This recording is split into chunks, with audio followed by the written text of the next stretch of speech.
আসসালামু আলাইকুম। সবাই কেমন আছেন? আশা করছি ভালো আছেন। আমিও আমার পরিবারের সবাই ভালো আছি। তো আজকে চলে আসলাম আরেকটা ব্লগ নিয়ে। তো আজকে এখন বাজে বিকেল 4টে। তো এখন থেকে আমার ব্লগটা শুরু করছি। তো এখন আমি রান্না বসিয়েছি, যেহেতু কারেন্ট ছিল না, পানি ছিল না, সেই জন্য রান্না করতে দেরি হয়ে গেছে। তো এখন আমি রান্না বসিয়েছি। তো এখানে ভাত বসিয়ে দিয়েছি। তো আজকে যেহেতু তরকারি আছে, তাই সেরকম কিছু রান্না করবো না। যেহেতু তরকারি আছে, তো গিয়ে ডাল বোনা করবো, আর কচুর গাঠি ভর্তা করব। তো কি কি করি আপনারা আমার সাথেই থাকুন, দেখতে পারবেন। তো যারা যারা আমার ব্লগটা প্রথম দেখছেন, অবশ্যই আমার চ্যানেলটা সাবস্ক্রাইব করে একটা লাইক দিয়ে আমার পাশেই থাকবেন। আর কোনো ভুল ত্রুটি হলে অবশ্যই ক্ষমা দৃষ্টিতে দেখবেন। তো চলুন আজকের ব্লগটা শুরু করি। তো এখানে আমার ভাত রান্না হয়ে গিয়েছে। তো আমি এখানে মার গালতে দিয়ে দিয়েছি। তো এখানে এগুলো মেজেছি, কিন্তু পানির জন্য ধুতে পারছি না, তাই। আর এখানে আমার ডাল বোনাটা হয়ে গিয়েছে। এখানে আমার ডাল বোনাটা হয়ে গিয়েছে। আর এখানে আমি কচু গাঠি সিদ্ধ দিয়ে দিয়েছি, বসিয়েছি আর কি সিদ্ধ হতে। তো এটা হতে থাক। এখানে কচুর গাঠিটা সিদ্ধ হলে তারপরে ভর্তা করে নেব আর কি। ভর্তা করে তারপর আমার হাজব্যান্ড আসলে তারপর আর কি ডিমটা ভেজে দেবো। দেখি তারপরে ওরকম আছে, ও এসে তারপর আবার অন্য আরেকটা কিছু করার কথাও বলতে পারে। তো দেখি কি হয়। তো এখানে মেয়ে যেহেতু সারাদিন কারেন্ট ছিল না, তো ঘুমায়নি, তাই এখানে ওকে দুধ বানিয়ে দিয়েছিলাম খাওয়ার জন্য। ওটা মুখে দিয়ে আর কি ঘুমিয়ে পড়েছে।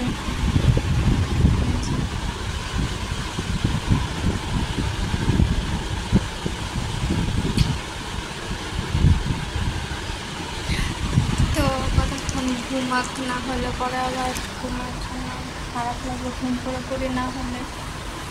তো বাইরে বৃষ্টি পড়েছিল আজকে। তো অনেক বছর পর, প্রায় 4-5 বছর পর আমি আজকে বৃষ্টিতে ভিজেছি। 4-5 বছর পরে, বিয়ের পর থেকে আর বৃষ্টিতে ভিজতে পারি না। তো ঢাকা শহরে তো আর বৃষ্টিতে ভিজা যায় না, যেহেতু নিচে থাকতাম 4তলায়। তো উপরে উঠে, ছাদে উঠে আর বৃষ্টিতে ভিজা হয়ে ওঠে না কখনোই। তো এখন যেহেতু ছাদের পাশেই আর কি বাসা, রুম, তো এর জন্য আর কি ছাদে আজকে বৃষ্টিতে ভিজেছিলাম। তো এখন যেহেতু কচুর গাঠিটা সিদ্ধ বসিয়েছি, তো আজকে যেহেতু পানি ছিল না, অনেক কাপড় চোপড় জমা হয়ে আছে, তো ওগুলো ধুতে হবে। তো এখানে অনেক কাপড় চোপড় আর কি জমা হয়ে আছে, তো এগুলো সবাই কি ধুবো। তো পানি এসেছিলো, আসার সাথে সাথে আবার একটা বালতি ভরেছি পানি দিয়ে, তারপরে আর কি আবার পানি চলে গেছে। তো আবার পানি আসলে তারপরে সব কাপড় চোপড় আর কি ধুয়ে দেবো। তো দেখি কখন পানি আসে আর কি। পানি এসেছিলো, তারপরে কাপড় চোপড় এগুলো সব ধুয়ে দিয়েছি। এখানে আরও আছে ওদিকে, তো এগুলো সব ধুয়ে দিয়েছি। এখানে পরে এগুলো ধুয়ে দিয়েছি। তো এখানে আরও কিছু কাপড় চোপড় আছে, ওগুলো ভিজিয়ে রেখেছি সাবান দিয়ে। তো একটু ভিজলে তারপর ধুয়ে দিব। তো ওগুলো ভিজিয়ে রেখেছি। তো ওগুলো ভিজুক, তারপরে রাত্রে শোয়ার আগে ওগুলো ধুয়ে দিব। এখন আবার পানি চলে গেছে। তো যেটুকু পানি এসেছিল আমি বোতলগুলো ভরে রেখেছি। একটা খালি আছে, অর্ধেক ভরেছে, তো এগুলো ভরে রেখেছি। এখানে কচুর গাঠিটা আবার সিদ্ধ দিয়েছি। তো একবার সিদ্ধ করে নামিয়েছিলাম, দেখলাম একটু শক্ত আছে, তো আবার সিদ্ধ বসিয়েছি। যেহেতু আজকে কারেন্ট ছিল না, চার্জার ফ্যানের শেষ হয়ে গিয়েছিল, এটা চার্জে দিয়েছি। এখানে আমার মেয়ে উঠে গিয়েছে।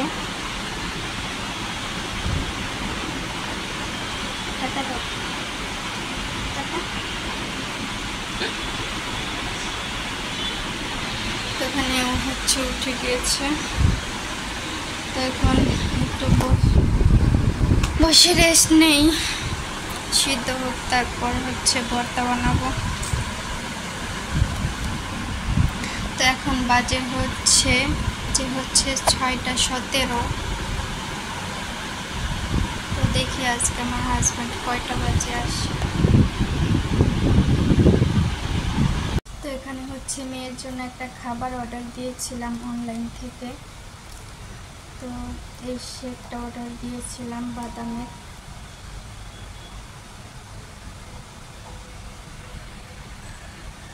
তো দেখি খাইয়ে কেমন হয়, এখানে সব কিছু লেখা আছে। তো দেখি খাইয়ে কেমন কি উপকার পাওয়া যায়। এটা লেখা আছে যে ওজন বাড়াবে, খাবারের রুচি আনবে, দুর্বলতা দূর করবে। তো দেখি খাইয়ে কীরকম উপকার পাওয়া যায়। তো একবার দিয়েছিলাম, মেয়ে খেতে চায়নি, তো দেখি কয়েকবার খাইয়ে কীরকম কি হয়। তো এটার ভিতরে হচ্ছে এরকম, তো এটার ভিতরে হচ্ছে এরকম পাউডার টাইপের। এটা খুলে একবার খাইয়েছিলাম মেয়েকে। এটা হচ্ছে সেটা। তো দেখি খাইয়ে কীরকম কি হয়, উপকার পাই কি না। যদি পাই তাহলে আরও অর্ডার দিব বা কিনে আনবো, না হলে তো আর খাওয়াবো না, এটাই। তো দেখি কীরকম কি হয়। তো আবার বাকি কাজ শেষ করে আসছি। হচ্ছে ভর্তাটা বানিয়ে নিয়েছি, তো এখানে ভর্তাটা হয়ে গিয়েছে। আর এখানে তো ডাল বোনাটা দেখিয়েছি, হচ্ছে ডাল বোনা হচ্ছে। আর অন্য কিছু রান্না করিনি, যেহেতু বলেছি যে তরকারি আছে, তাই অন্য কিছু রান্না করিনি। তো কী রান্না করলাম সেগুলো তো আপনাদেরকে দেখিয়েছি। ভর্তা করেছি, আর হচ্ছে ডাল বোনা করেছি, আর ভাত রান্না করেছি। তো এখন হচ্ছে শুধু ডিম ভাজবো। আমার হাজব্যান্ড বাসায় আসলে তারপরে হচ্ছে ডিম ভাজবো শুধু। এখানে আমার মেয়ে খেলছে। তো এখানে আমার হাজব্যান্ড চলে এসেছে বাসায়। তো অনেক কিছু বাজার নিয়ে এসেছে আর কি। তো দুধ নিয়ে এসেছে, ডিম নিয়ে এসেছে, কলা এনেছে, তারপর কাপড় টাঙানোর জন্য আর কি হ্যাঙ্গার নিয়ে এসেছে। তো এগুলো আর কি নিয়ে এসেছে। তো এখানে আমার মেয়ে হ্যাঙ্গার দিয়ে খেলা করছে। তো এই যে দুধ, তো এখানে 2 কেজি দুধ এনেছে। আমি 1 কেজি আর কি এখন আর কি জাল দেবো, আর 1 কেজি রেখে দিয়েছি। তো এখানে চুলা জ্বালানোর জন্য এটা নিয়ে এসেছে। তো এখানে আমি দুধ দিয়ে দিয়েছি আর কি, এখন আমি আগুনটা জ্বালিয়ে দেবো। তো এখানে 1 কেজি নিয়েছি, আর 1 কেজি হচ্ছে কি আমি রেখে দিয়েছি। তো এখন দেখছি আর কি এটা দিয়ে কীরকম জ্বলে আর কি।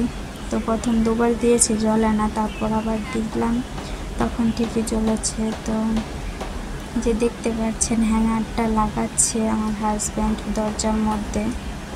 তো এটা লাগাতে খুবই কষ্ট হয়েছে আর কি, ভারী কিছু ছিল না লাগানোর জন্য। তো এটা লাগাতে খুবই কষ্ট হয়েছে। তো এখানে হাঁসের ডিম এনেছে, যেহেতু আমার হাজব্যান্ড মুরগির ডিমটা খায় না, তো এখানে ওর জন্য আর কি হাঁসের ডিম নিয়ে এসেছে। আর এখানে মেয়ের জন্য কলা নিয়ে এসেছে। তো এখানে ওর বাবা আসতে না আসতে আমার মেয়ে আর কি বাবার ফোন নিয়ে দেখা শুরু করেছে। তো এখানে হচ্ছে দুধটা জাল দিয়েছি। তো আজকে এ পর্যন্তই। সবাই ভালো থাকবেন, সুস্থ থাকবেন, আমাদের জন্য দোয়া করবেন। আল্লাহ হাফেজ।